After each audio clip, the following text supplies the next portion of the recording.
Pernah nggak kamu merasa sudah kerja keras, tapi uang tetap habis sebelum akhir bulan? Anehnya, banyak orang yang penghasilannya biasa saja justru bisa menabung, bahkan punya investasi. Sementara sebagian lainnya, gaji naik pun tetap merasa kekurangan. Apakah ini soal keberuntungan? Atau sebenarnya ada kesalahan finansial yang tanpa sadar sering dilakukan banyak orang di Indonesia? Di video ini, kita akan membahas 5 kesalahan finansial yang sering membuat orang sulit keluar dari lingkaran kemiskinan. Kalau kamu sadar lebih awal, mungkin hidup finansialmu bisa berubah total. Tidak punya kontrol terhadap uang. Banyak orang sebenarnya bekerja sangat keras setiap hari.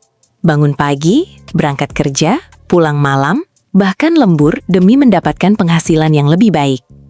Namun anehnya, meskipun sudah bekerja sekeras itu, kondisi keuangan mereka tetap tidak berubah.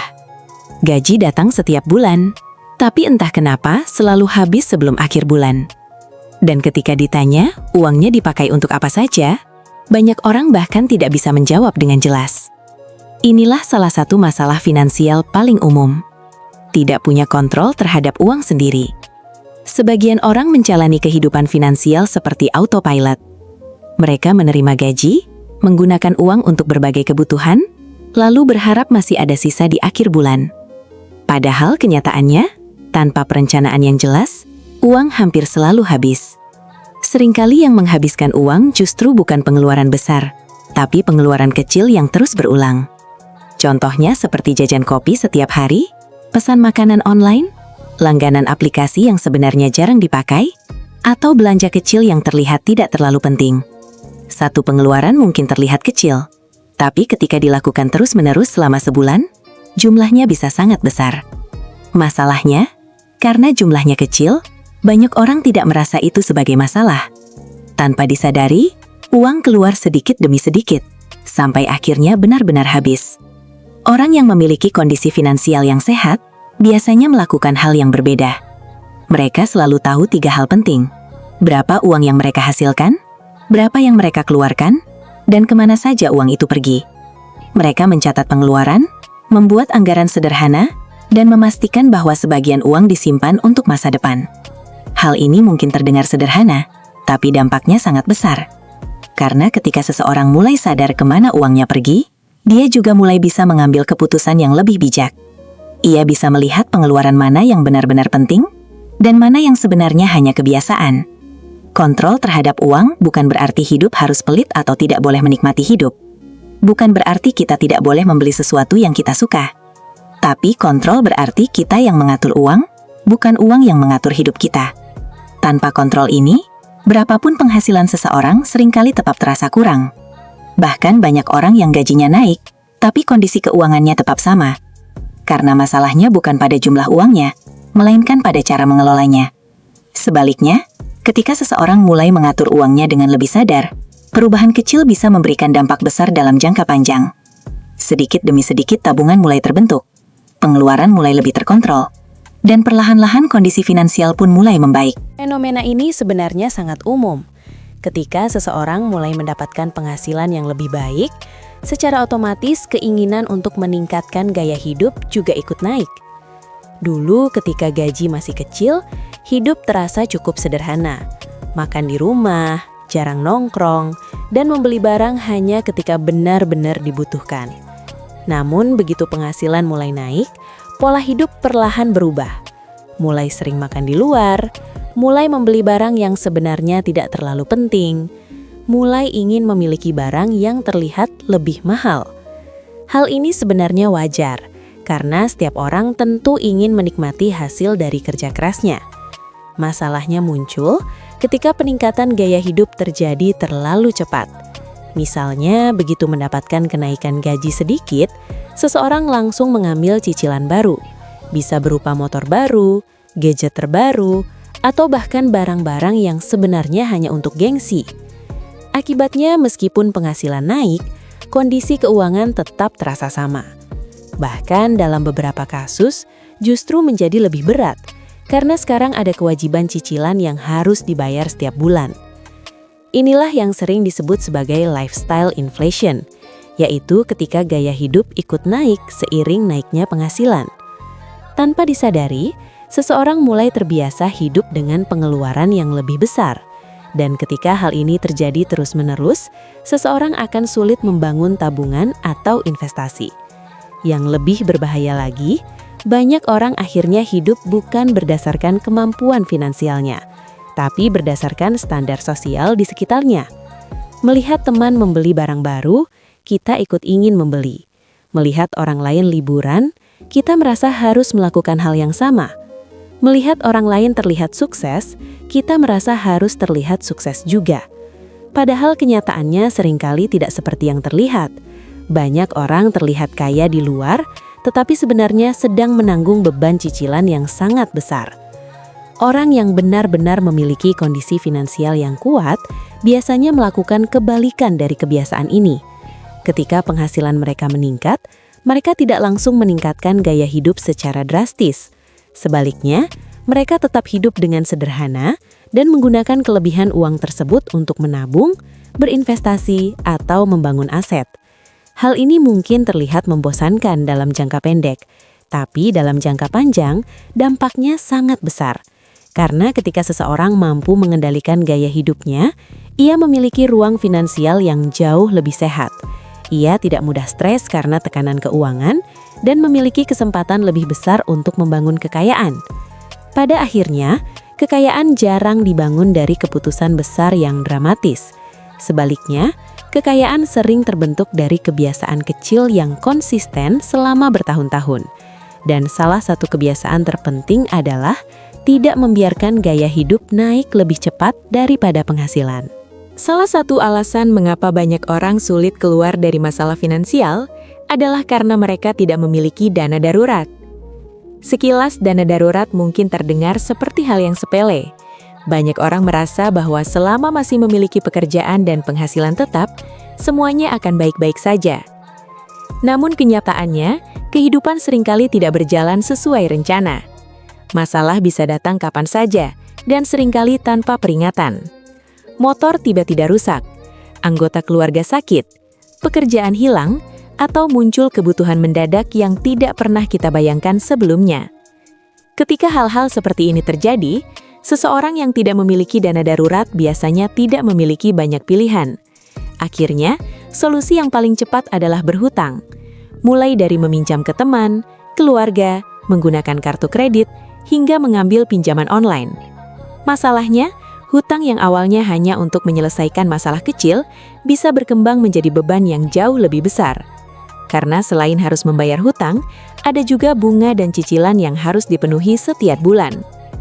Dalam banyak kasus, satu masalah kecil bisa berubah menjadi masalah finansial yang panjang, bukan karena masalahnya terlalu besar, tapi karena tidak ada persiapan sebelumnya. Disinilah pentingnya dana darurat. Dana darurat adalah uang yang disimpan khusus untuk menghadapi situasi tak terduga. Uang ini bukan untuk belanja, bukan untuk liburan, dan bukan untuk memenuhi keinginan sesaat. Dana darurat berfungsi sebagai pelindung finansial ketika sesuatu yang tidak diinginkan terjadi. Dengan adanya dana darurat, seseorang tidak perlu langsung berhutang ketika menghadapi masalah. Mereka memiliki waktu untuk berpikir dengan tenang, mencari solusi terbaik, dan tetap menjaga kondisi finansialnya tetap stabil. Idealnya, dana darurat yang dimiliki seseorang setidaknya cukup untuk menutupi 3 hingga 6 bulan biaya hidup. Jika biaya hidup per bulan adalah 3 juta rupiah, maka dana darurat yang ideal berkisar antara 9 hingga 18 juta rupiah. Memang tidak semua orang bisa langsung mengumpulkan dana sebesar itu dalam waktu singkat. Tapi dana darurat tidak harus dibangun sekaligus. Kuncinya adalah memulai dari jumlah kecil, lalu menambahkannya secara konsisten. Misalnya dengan menyisihkan sebagian kecil dari penghasilan setiap bulan. Seiring waktu, dana tersebut akan terus bertambah dan memberikan rasa aman dalam kehidupan finansial. Karena pada akhirnya, masalah finansial seringkali bukan terjadi karena seseorang tidak memiliki uang sama sekali, tetapi karena ketika masalah datang, tidak ada cadangan yang bisa digunakan. Dan tanpa cadangan tersebut, satu kejadian kecil saja bisa mengguncang kondisi keuangan seseorang secara besar-besaran. Salah satu kesalahan yang sering tidak disadari banyak orang adalah takut atau malas belajar tentang uang. Bagi sebagian orang, topik seperti keuangan, investasi, bisnis, atau pengelolaan uang terasa rumit dan membingungkan. Istilah-istilah seperti saham, inflasi, aset, atau investasi sering dianggap terlalu sulit untuk dipahami. Akhirnya, banyak orang memilih untuk menghindari topik tersebut. Mereka berpikir bahwa belajar tentang uang hanya penting bagi orang yang sudah kaya atau orang yang bekerja di bidang keuangan. Padahal kenyataannya justru sebaliknya. Orang yang kondisi finansialnya biasa-biasa saja justru sangat membutuhkan pengetahuan tentang bagaimana mengelola uang dengan benar. Tanpa pengetahuan tersebut, seseorang hanya akan terus bekerja untuk mendapatkan uang tanpa benar-benar tahu bagaimana cara uang itu berkembang. Inilah yang sering membuat banyak orang terjebak dalam siklus yang sama selama bertahun-tahun. Mereka bekerja keras setiap hari, mendapatkan gaji, menghabiskannya untuk kebutuhan hidup, lalu mengulang siklus tersebut lagi dan lagi. Sementara itu, orang yang memiliki pengetahuan finansial biasanya melihat uang dengan cara yang berbeda. Mereka memahami pentingnya menabung, membangun aset, dan mencari cara agar uang yang mereka miliki bisa terus bertumbuh. Masalahnya, banyak orang merasa bahwa belajar tentang uang membutuhkan pendidikan tinggi atau kemampuan khusus. Padahal di zaman sekarang, akses terhadap pengetahuan sebenarnya jauh lebih mudah dibandingkan sebelumnya. Buku tentang keuangan tersedia di mana-mana. Artikel dan blog bisa dibaca secara gratis di internet. Podcast dan video edukasi juga sangat mudah ditemukan. Bahkan banyak orang yang mulai belajar tentang keuangan hanya dari menonton konten edukatif secara rutin. Yang sering menjadi penghalang sebenarnya bukan kurangnya informasi, melainkan kurangnya kemauan untuk belajar. Sebagian orang merasa nyaman dengan kebiasaan lama, meskipun kebiasaan tersebut tidak membantu memperbaiki kondisi finansial mereka. Padahal perubahan besar seringkali dimulai dari hal yang sederhana, seperti mulai membaca satu buku tentang keuangan, mengikuti konten edukasi, atau mencoba memahami konsep dasar pengelolaan uang. Pengetahuan finansial memang tidak akan langsung membuat seseorang menjadi kaya dalam semalam, namun pengetahuan tersebut bisa membantu seseorang membuat keputusan yang jauh lebih baik dalam jangka panjang. Keputusan tentang bagaimana menggunakan uang, bagaimana menghindari hutang yang tidak perlu, dan bagaimana membangun masa depan finansial yang lebih stabil.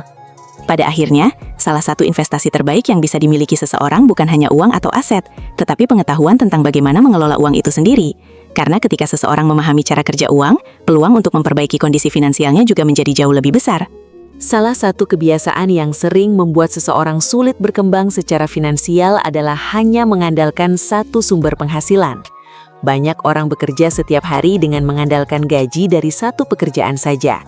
Selama pekerjaan tersebut masih ada, semuanya terasa aman. Namun masalahnya, kehidupan tidak selalu berjalan sesuai rencana.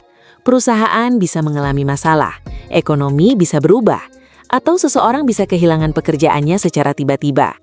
Ketika seseorang hanya memiliki satu sumber penghasilan, maka kehilangan pekerjaan berarti kehilangan seluruh pemasukan. Situasi seperti ini bisa menjadi sangat berat, terutama jika seseorang memiliki banyak tanggungan atau cicilan yang harus dibayar setiap bulan. Inilah sebabnya mengapa banyak orang mulai menyadari pentingnya memiliki lebih dari satu sumber penghasilan. Memiliki penghasilan tambahan bukan berarti seseorang harus bekerja tanpa henti atau mengorbankan seluruh waktunya. Tujuannya adalah untuk menciptakan lebih banyak aliran uang, sehingga kondisi finansial tidak hanya bergantung pada satu sumber saja. Penghasilan tambahan bisa datang dari banyak hal. Beberapa orang memulainya dari bisnis kecil-kecilan, seperti berjualan makanan, membuka toko online, atau menawarkan jasa sesuai dengan keahlian yang mereka miliki. Ada juga yang mencoba pekerjaan freelance, seperti desain grafis, menulis, atau pekerjaan digital lainnya. Di era internet seperti sekarang, peluang untuk mendapatkan penghasilan tambahan sebenarnya semakin terbuka lebar. Banyak orang yang bahkan memulai dari hal sederhana, seperti membuat konten di media sosial, membangun channel YouTube, atau menjual produk digital secara online. Selain itu, ada juga orang yang mulai belajar tentang investasi untuk menciptakan penghasilan pasif. Mungkin tidak langsung besar, tapi jika dilakukan secara konsisten dalam jangka panjang, hasilnya bisa sangat membantu kondisi finansial seseorang. Memiliki lebih dari satu sumber penghasilan memberikan banyak keuntungan. Pertama, seseorang memiliki cadangan pemasukan jika salah satu sumber penghasilan mengalami masalah. Kedua, penghasilan tambahan bisa membantu mempercepat pencapaian tujuan finansial, seperti menabung, berinvestasi, atau melunasi hutang. Dan yang paling penting, memiliki banyak sumber penghasilan memberikan rasa aman yang jauh lebih besar dalam kehidupan finansial. Orang yang sukses secara finansial jarang hanya bergantung pada satu aliran uang. Sebaliknya, mereka berusaha membangun beberapa sumber penghasilan yang bisa saling mendukung. Memang membangun sumber penghasilan tambahan tidak selalu mudah, dibutuhkan waktu, usaha, dan kesabaran. Namun langkah kecil yang dimulai hari ini bisa memberikan dampak yang sangat besar di masa depan. Karena pada akhirnya, kekayaan jarang datang dari satu pintu saja. Biasanya kekayaan datang dari banyak pintu yang dibuka sedikit demi sedikit.